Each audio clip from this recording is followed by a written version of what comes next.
Olá, eu sou a Bárbara e este é o meu canal Delicada como Elefante. Este canal costuma ser sobre livros, não é? Mas passaram-se 4 meses desde o início do ano e eu li a loucura de 4 livros. A vida não tem dado para mais. Eu tenho feito coisas engraçadas, tipo, tenho ouvido vídeos sobre política, religião, ciência, história, mas ler é assim, eu começo a ler e adormeço. Pronto. E é isto. Vamos falar dos 4 livros que li.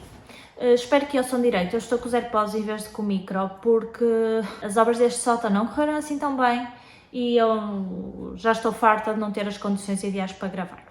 O primeiro livro que vos vou falar é o The Storyteller, escrito pelo Dave Grohl. Eu ouvi o audiobook que foi narrado pelo próprio Dave Grohl. Foi antes da morte do Taylor Hawkins, o baterista dos Foo Fighters. Foi emocionante ouvir falar sobre a morte do Kurt Cobain. Isto seria muito mais porque ele era colega do Kurt Cobain, não era tão amigo como do Taylor, que era o melhor amigo dele.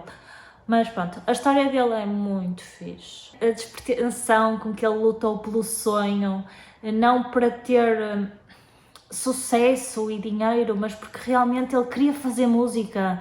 Aquela cena dele aprender a tocar bateria nas almofadas no quarto, pá, genial. Claro que os rockstars têm montes de problemas, drogas, álcool, disparates, não é? Mas ele é uma pessoa incrível, super carinhoso com a família, um grande amigo, e eu adorei o livro, acho que vale muito a pena, principalmente em audiobook, porque é narrado por ele.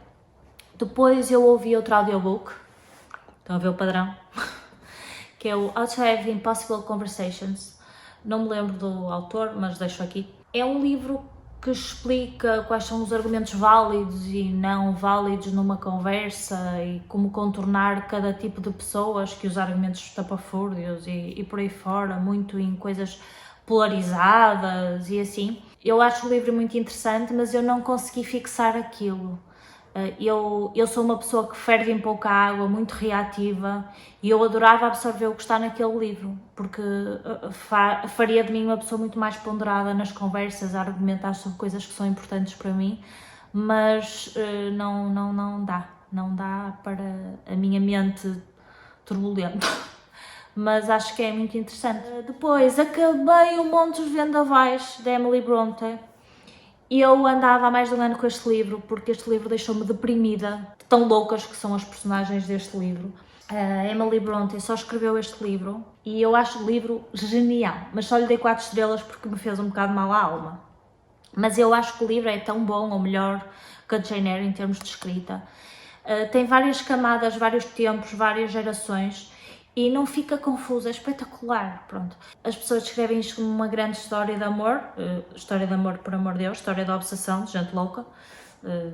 Se aquilo é o padrão de amor para alguém, explica porque é que existe violência doméstica e afins, porque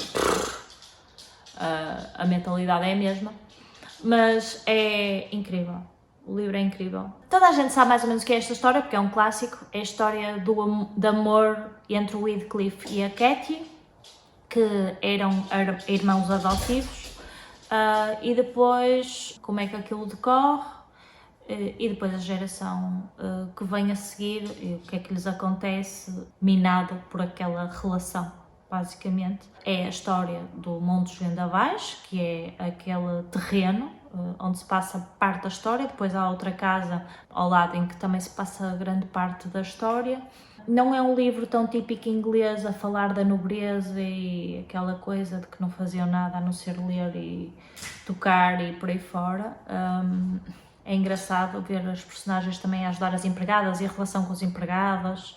A empregada, que conta a maioria da história, é criada com eles e tem ali uma relação mais próxima do que estamos habituados nos livros ingleses.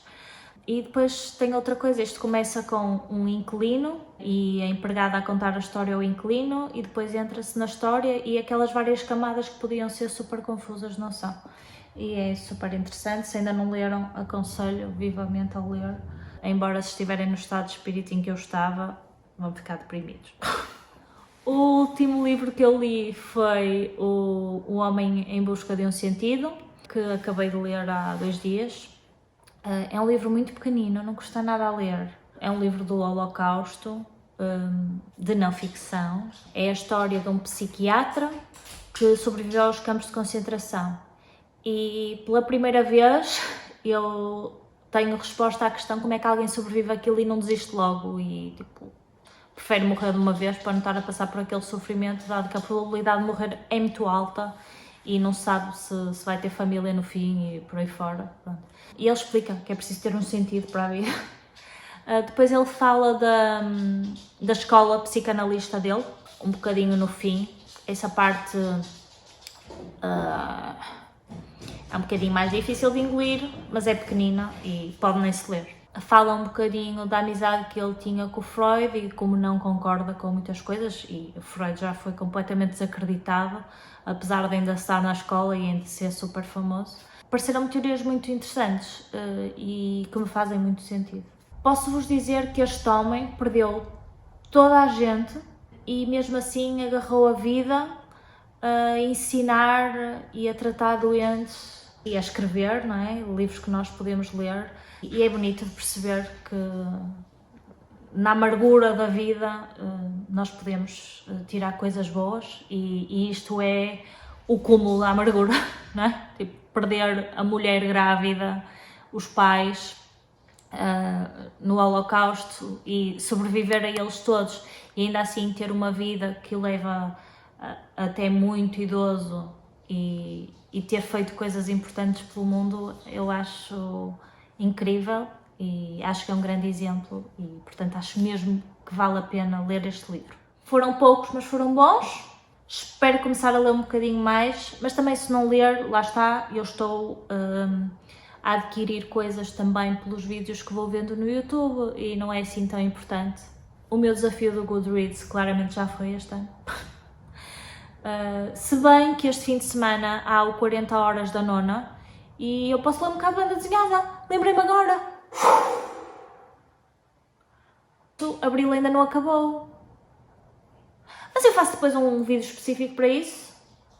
Ok, pode ser. Né? A Faith e a Sofia não se sonham comigo, de certeza. Pronto. Digam-nos se já leram algum destes livros ou se ficaram interessados por o que eu disse. Até à próxima!